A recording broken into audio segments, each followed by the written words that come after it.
ಅಪ್ಪ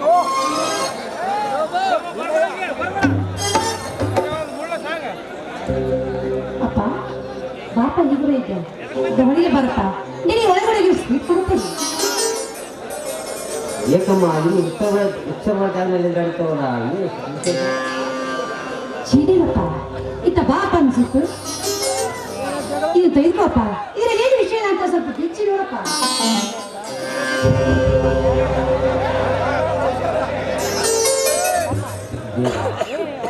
ನನ್ನ ಅವಿಶ್ರಾಂತಿ ಸೇವೆ ಕಂಡು ಇಂದು ನನ್ನ ತದ್ದನಿಗೆ ಸರ್ಕಾರವನ್ನು ನಿರ್ಧರಿಸಿದೆ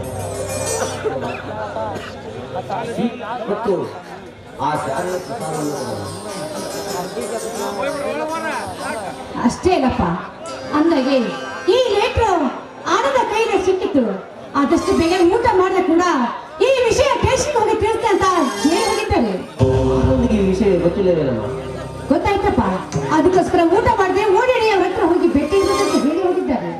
ಏಕಮ್ಮ ಅಡಿಗೆ ರೆಡಿಯಾಗಿದ್ದಲ್ವಾ? ಇಲ್ಲಪ್ಪಾಜಿ ಅಡಿಗೆ ರೆಡಿ ಮಾಡಿದ್ದೆ, ಆದ್ರೆ ನಾನು ಮಾಡಿದ ಅಡಿಗೆ ಅವರಿಗೆ ಇಷ್ಟವಾಗಲಿಲ್ಲ ಅಂತೆ. ಅದಕ್ಕೆ ಬೇರೆ ಅಡಿಗೆ ಊಟ ಮಾಡಬೇಕಾದ್ರೆ ಲೇಟ್ ಆಯ್ತು, ಅದಕ್ಕೆ ಪೇಷಂಟ್ ಹೋಗಿ ಬರ್ತಂತ ಹೇಳಿ ಹೋಗಿದ್ದಾರೆ. ಆಯ್ತಮ್ಮ, ಈಗಂತೂ ಅಡಿಗೆ ರೆಡಿ ಆಗಿದೆಯಲ್ಲ, ನಡಿಯಮ್ಮ ಊಟ ಮಾಡೋಣ.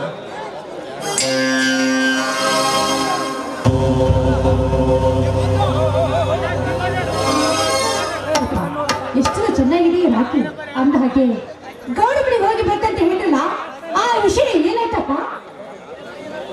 ಯಾಕಮ್ಮ ಮದುವೆ ಬಗ್ಗೆ ಉದಾಸೀನ ನೀನು ಇನ್ನು ಸಂತೋಷವಾಗಿ ವಿಚಾರ ಮಾಡಿಲ್ಲ? ಅರ್ಥವಾಯ್ತು, ಇದೆಲ್ಲ ಇಲ್ಲಪ್ಪಾಜಿ ನೀನೇ ಹೋಗುವಾಗ ಹೇಳ್ತಿಲ್ವೇ ಗೌಡ ಬಳಿಗೆ ಹೋಗಿ ಬರ್ತೀನಿ ಅಂತ ಹೇಳಿದ್ರಲ್ಲ, ಅದಕ್ಕೆ ಆ ವಿಷಯ ಕೇಳಿದೆ ಅಷ್ಟೇ. ಹೋಗಿ ಬಿಡಿ, ನಿಮ್ಮ ಮನಸ್ಸಿಗೆ ಅಷ್ಟು ದುಃಖ ಆಗುತ್ತೆ ಅಂತೆ ನಿಮ್ ಇಷ್ಟ ಪ್ರಕಾರ ಯಾವತ್ತೂ ದುಃಖೋದಿಲ್ಲ. ಆಯ್ತಪ್ಪ? ಅರ್ಥವಾಯ್ತಮ್ಮ, ನನ್ನ ವಿಜಯನ ಅರ್ಥವಾಯಿತು, ನನ್ನ ವಿಜಯನ ಇದೆಲ್ಲ ಅರ್ಥವಾಯಿತು, ಇದೆಲ್ಲ ಆನಂದನ ಬೋಧನೆ.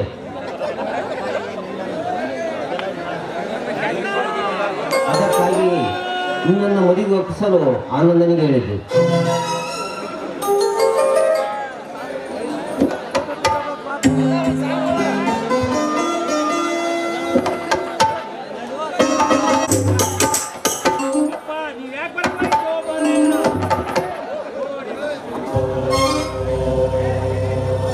ವಿಜಯ್, ಪ್ರಯಾಣ ಹೇಗಾಯ್ತಪ್ಪ?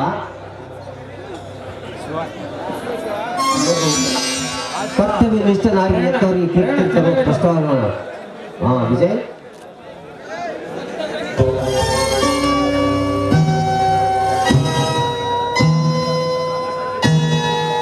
ಅಣ್ಣ ಅಪ್ಪಾಜಿ ಜೊತೆ ಏನ್ ಮಾತಾಡ್ತಾ ಇದ್ಯಾ?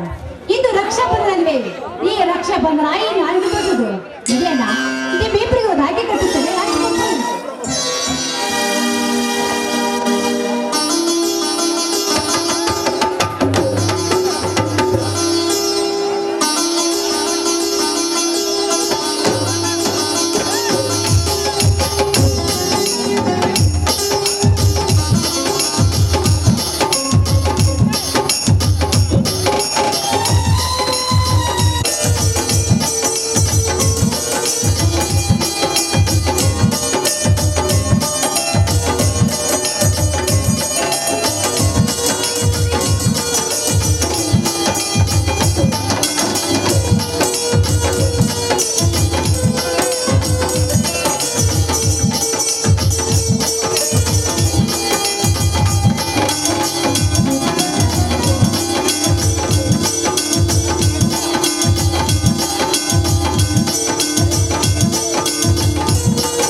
ವಿಜಯ್, ನಿಮ್ಮ ತಂಗಿ ಮತ್ತು ಆನಂದ ಈ ಮನೆಯಲ್ಲಿ ಊಟ ಮಾಡಿದ ಉಪವಾಸ ಇದ್ದಾರೆ.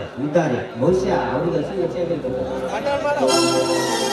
ಹೌದಲ್ಲ, ಅಪ್ಪ ಕೂಡ ಇದುವರೆಗೂ ಊಟ ಮಾಡಿಲ್ಲ. ನಡಿಯಲ್ಲಿ ಮೊದಲು ಅಪ್ಪನಿಗೆ ಹಸಿವೆ ಅಂತ ಕಾಣಿಸುತ್ತಾ ಇದೆ. ಮೊದಲಿಗೆ ಊಟ ಪಡಿಸೋಣ. ಅಬ್ಬ, ಅಣ್ಣನನ್ನು ಕಾಣುವ ಹರುಷದಲ್ಲಿ ತಂಗಿಯ ಉಪವಾಸ,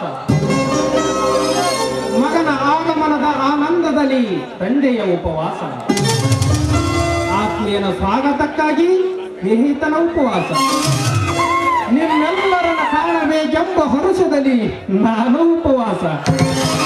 ಅಬ್ಬ, ಎಷ್ಟೊಂದು ವಿಚಿತ್ರವಾಗಿದೆ ಈ ಕರು ಬಳ್ಳಿಯ ಸಂಬಂಧದ ಜೊತೆ.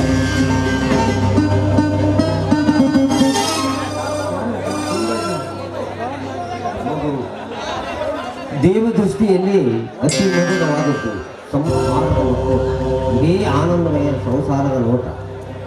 ಆನಂದಗೊಂದು ಸರ್ಕಾರದ ಹುದ್ದೆಯನ್ನು ದಯಪಾಲಿಸಿದಂಗ ಆ ದೇವರು ಆಗ ನನ್ನ ಆತ್ಮಕ್ಕೆ ತೃಪ್ತಿಯಾಗುತ್ತದೆ.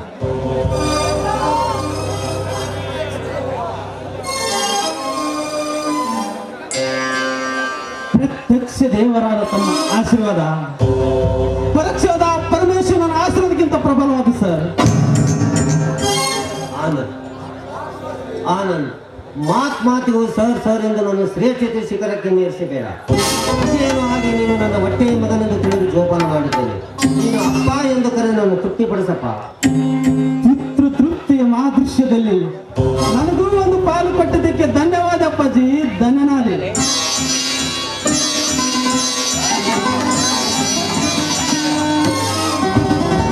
ಈಗ ನನ್ನ ಆತ್ಮಕ್ಕೆ ತೃಪ್ತಿ ಆಯ್ತಪ್ಪ. ನಿನ್ನ ನಡವಳಿಕೆಯಲ್ಲಿ ಅಡಕವಾದ ಏಳಿಗೆಯ ದುರ್ದೆಗಳು.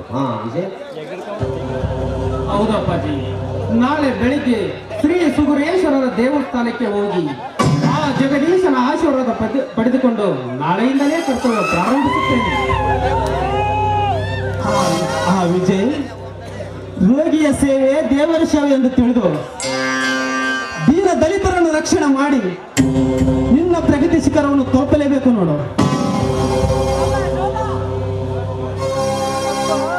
ಹೌದಣ್ಣ, ಈ ನಮ್ಮ ಕೀರ್ತಿ ಶಿಖರಕ್ಕೆ ಬೆಳಗಬೇಕಾದ್ರೆ ಈ ನಾಡಿನಲ್ಲಿ ಈಗ ಹೆಸರು ಉಳಿಸಿಕೊಳ್ಳದೆ ಈ ನಿಮ್ಮ ತಂಗಿ ಆಸೆ. ಯಾವ ಕಾಲಕ್ಕೂ 100 ಜನ್ಮ ಹೀಗೆ ಇರಬೇಕಿರೋದೇ ನಿಮ್ಮ ತಂಗಿ ಆಸೆ.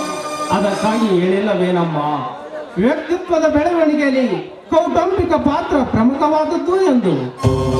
ದೈವ ಭಕ್ತಿ ಒಂದು ಉಳಿದು ದುರಭಿಮಾನದಿಂದ ಮೆರೆದ ಮನೆತನಗಳು ಇನ್ನು ಮಣ್ಣು ಪಾಲಾಗಿ ಮುಗಿಲವೇ ನಮ್ಮ ತಂಗಿ. ನಿಮ್ಮ ಅರ್ಥಗರ್ಭಿತವಾದ ವೇದ ವಾಕ್ಯಗಳೇ ನಾದ ವೇದಗಳು.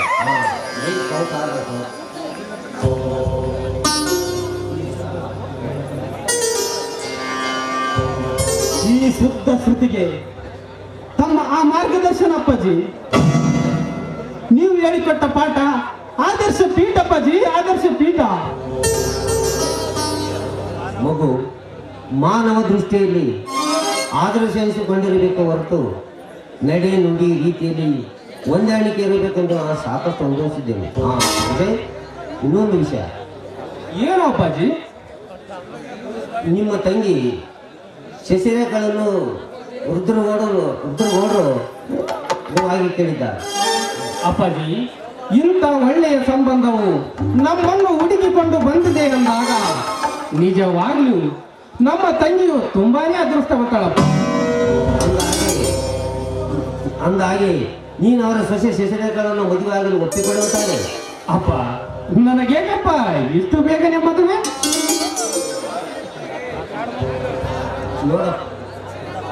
ನೋಡಪ್ಪ, ನೀನು ಶಶಿರೇಖಳನ್ನು ಮದುವೆಯಾಗಿ ಒಪ್ಪಿಕೊಂಡರೆ ಒಂದೇ ಅಂದರದಲ್ಲಿ ನಿನ್ನೂರನ್ನು ಮದುವೆ ಮಾಡಬೇಕೆಂದು ನಾವು ತೀರ್ಮಾನ ಮಾಡಿದ್ದೇವೆ. ಇದಕ್ಕೆ ನಿನ್ನ ಒಪ್ಪಿಗಿದ್ದರೆ ಮಾತ್ರ ಮಾಡೋಣ, ಇಲ್ಲವಂದ್ರೆ ಬೇರೆ ಸಂಬಂಧ. ಅಪ್ಪಾಜಿ, ಇಂಥ ಒಳ್ಳೆ ಸಂಬಂಧಕ್ಕೆ ಒಪ್ಪದಿದ್ರೆ ಇನ್ನೇನು? ಆಗಲ್ಲಪ್ಪ. ವಿಜಯ ಸಂಪೂರ್ಣಿಗೆ ಒಪ್ಪಿಗೆ ಆದರೆ ಈ ಸಂಬಂಧ ಮಾಡೋಣ, ಇಲ್ಲವಾದರೆ ಬೇರೆ ಸಂಬಂಧ ನೋಡೋಣ. ಆಯ್ತು ಅಪ್ಪಾಜಿ, ನಿಮ್ಮ ಒಪ್ಪಿಗೆ ನನ್ನ ಒಪ್ಪಿಗೆ, ನಿಮ್ಮ ಅಭಿಪ್ರಾಯಕ್ಕೆ ನಾ ಎಂದೂ ಅಡ್ಡಿಯಾಗಲ್ಲ. ಆಯ್ತು ಅಪ್ಪಾಜಿ, ಮದುವೆ ಖಂಡಿತ ಆಗುತ್ತೇನೆ. ಅಪ್ಪಾಜಿ, ವಿಜಯ ಅಂತೂ ಒಪ್ಪಿಕೊಂಡಿದ್ದಾಯ್ತು. ನಾನು ಈ ವಿಷಯ ಗೌಡರಿಗೆ ತಿಳಿಸಿ ಬರಲಿ. ಬೇಡ, ಊಟ ಮಾಡಿ ಇಬ್ಬರು ಒಟ್ಟಿಗೆ ಹೋಗೋಣ.